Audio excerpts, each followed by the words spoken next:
વડોદરા મહાનગરપાલિકાની ચૂંટણીના પડઘમ વાગી રહ્યા છે ત્યારે દિવ્ય ભાસ્કર વોર્ડ નંબર 5 માં પહોંચ્યું। 5 વર્ષમાં કયા પ્રકારનો વિકાસ થયો છે, અહીંના સ્થાનિક લોકોની કઈ સમસ્યાઓ છે, અહીંના કોર્પોરેટરો તેઓની સમસ્યાઓ જાણવા આવે છે કે કેમ, આ તમામ સવાલોના જવાબો આપણે જાણીશું સ્થાનિક લોકો પાસેથી।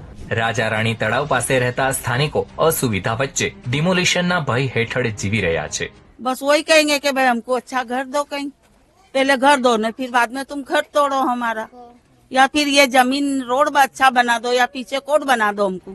ઐતિહાસિક જગ્યા આજે ગંદકી અને દબાણોથી ઘેરાયેલી છે। અહીં વર્ષોથી રહેતા પરિવારોને તંત્રએ નોટિસ આપી છે, પણ વૈકલ્પિક વ્યવસ્થાના નામે મીંડું છે કે ના પથ્થર આવ્યો, ના ડામર આવ્યો, કે ના નળ આવ્યો, કે ના સંડાસની લાઈન આવી। આજે 40 વર્ષથી હું રહું છું અહીંયા।